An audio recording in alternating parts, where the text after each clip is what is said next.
Nessa noite eu quero falar de um tema muito interessante que encontra-se no capítulo 5 e versículo 20 de Mateus, que diz: Pois eu lhes digo que se a justiça de vocês não exceder a dos fariseus e mestres da lei, de modo nenhum entrarão no reino dos céus. O tema desta mensagem é excedendo a justiça dos fariseus. Certa vez Jesus falou para um fariseu: Na verdade te digo que aquele que não nascer da água e do Espírito não pode entrar no reino de Deus. Como seguidor da lei, Nicodemos, meus amados, ele não matava, não roubava, não dizia falso testemunho, não adulterava. Se necessário fosse, ele daria carta de divórcio para sua esposa. Ele não perjurava, amava o próximo, ou seja, fazia tudo aquilo que os antigos ensinaram, fazia tudo aquilo que a lei determinava. Também nós temos um exemplo bem clássico daquele fariseu que subiu ao templo para orar e, estando em oração, ele agradeceu a Deus por não ser como os outros homens, roubadores, adúlteros, injustos. Porém, este homem não foi justificado por Deus. Ele também fazia tudo quanto os antigos prescreveram, porém não alcançou a justiça que vem do alto. Por que ele não alcançou? Porque vivia de acordo com a justiça dos fariseus. E a justiça dos escribas e dos fariseus era condenada por Jesus. Portanto, Jesus diz: Pois eu lhes digo que se a justiça de vocês não exceder a dos fariseus e mestres da lei, de modo nenhum entrarão no reino dos céus. Quem eram os escribas? Os escribas eram mestres da lei, eram as grandes autoridades sobre assuntos da lei de Deus. Eles dedicavam toda a sua vida ao estudo e à prática da lei. A vida deles era gasta inteiramente em torno dessa lei, e por esse motivo todos lhes davam grande atenção e respeito, porém viviam uma vida de religiosidade vazia. Só conheciam a letra, mas não conheciam o espírito da letra. Só conheciam a lei, mas não conheciam o Deus da lei. Fariseu significa separado, então eles se separavam dos outros em consagração a Deus. E eles proibiam aquilo que a Bíblia não proibia. Eles formulavam um código extremamente severo de moral e conduta. Por conta disso, o povo pensava que eles, juntamente com os escribas, eram os grandes modelos de virtude. Aos olhos do povo, os fariseus eram tidos como justos. Jesus várias vezes falava para eles: Vós, exteriormente, pareceis justos aos homens, mas interiormente estáis cheios de hipocrisia e de iniquidade. Eles então viviam uma religião muito superficial. Não tinham profundidade com a vida de Deus. E Jesus denunciava com veemência as práticas religiosas dos escribas e dos fariseus. Jesus disse que eles coavam mosquito, mas engoliam camelo. Eles tinham esses cuidados pequenos com as coisas pequenas, mas negligenciavam as outras de maior importância. Então, assim também é hoje. Muitos são os obedientes e cumpridores da lei, mas carregam em seus corações sentimento de mágoa, sentimento de ódio, falta-lhes amor. Estão tão preocupados com as coisas pequenas, mas negligenciam as coisas de maior importância. E assim eram também os fariseus.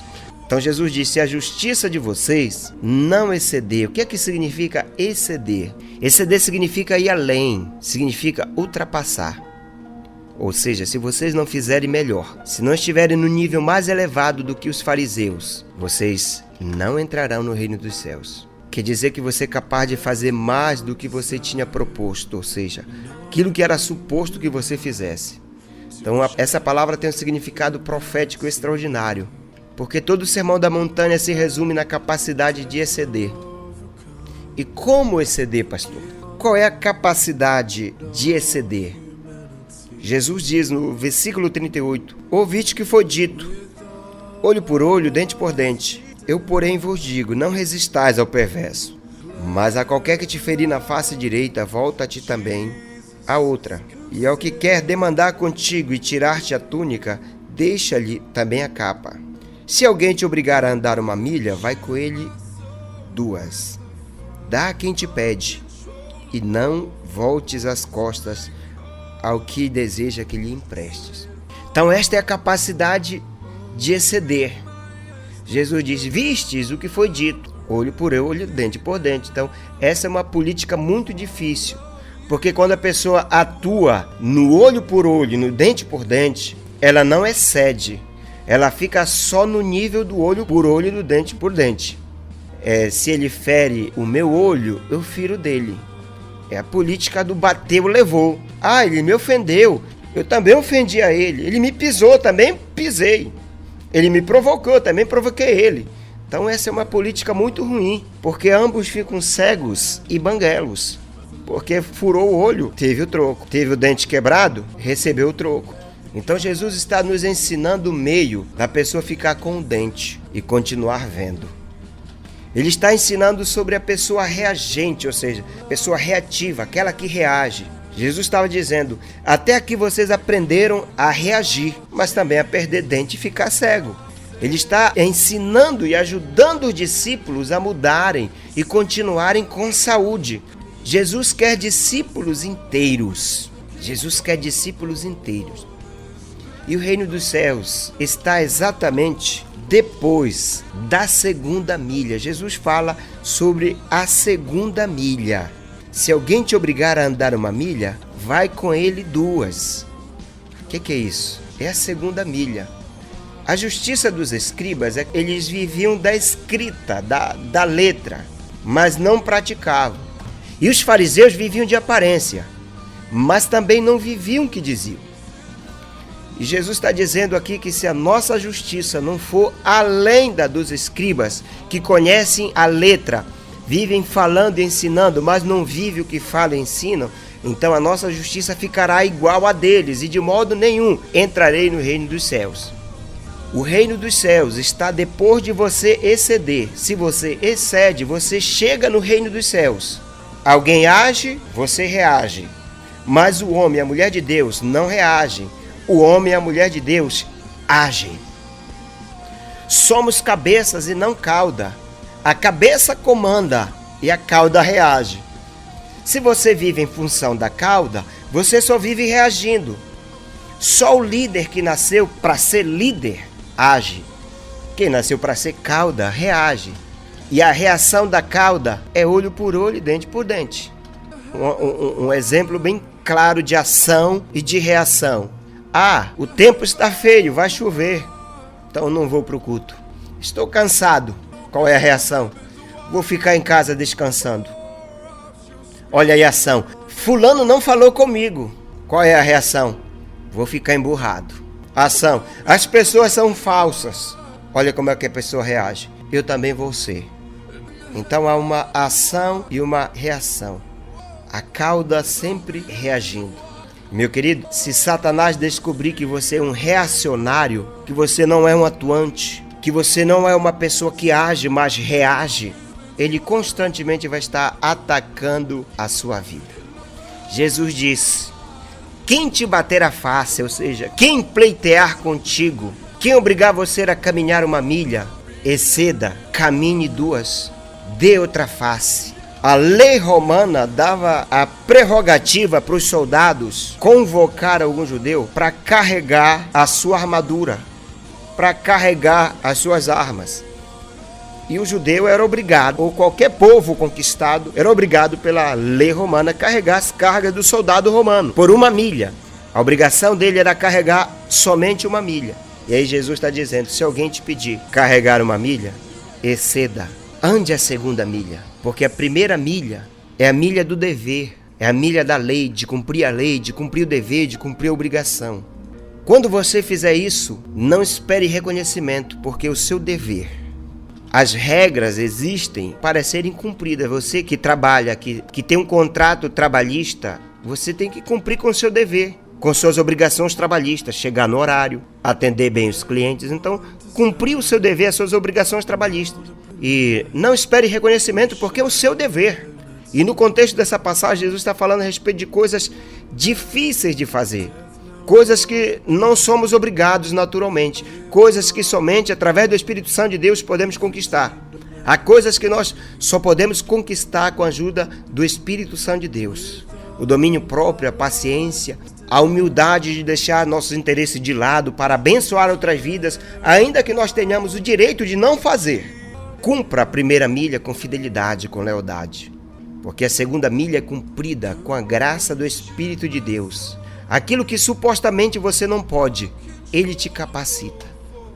Então, se te mandaram limpar o banheiro, limpa da melhor forma possível, porque você tem capacidade de fazer mais.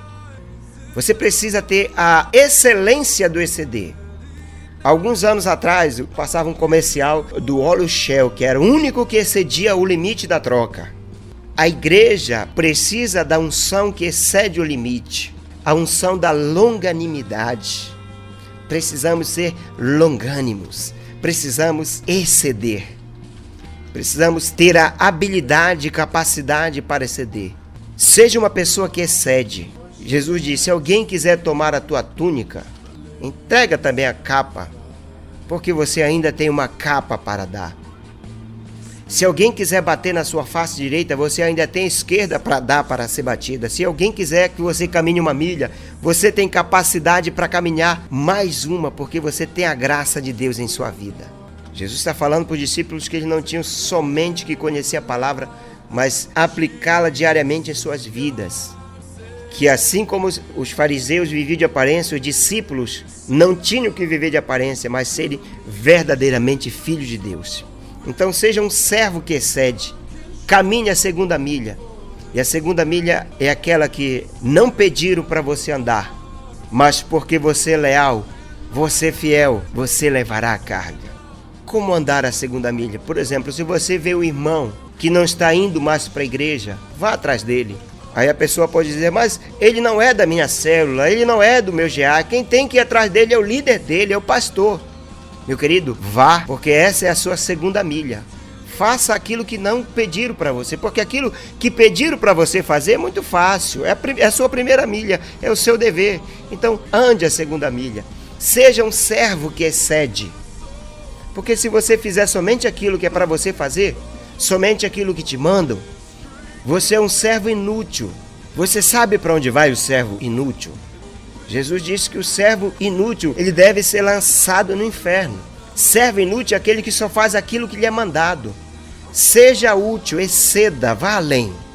O servo inútil, ele vai à igreja, senta, levanta, dá oferta, canta, termina o culto, ele volta para casa. Esse é o servo inútil.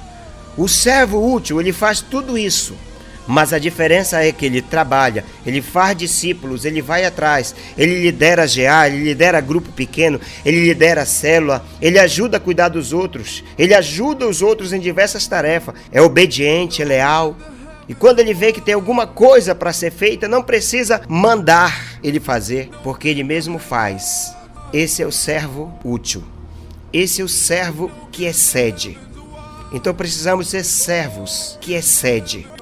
Então Jesus disse para os seus discípulos: pois eu lhe digo que se a justiça de vocês não exceder a dos mestres da lei, de modo nenhum entrarão no reino dos céus. Exceder é ir além, é ultrapassar, é fazer melhor do que os fariseus e os escribas, é estar no nível mais elevado. E é isso que Deus quer de nós, é isso que o Senhor deseja para nós. Porque Ele tem nos dado a graça, Ele tem nos dado a capacidade de exceder.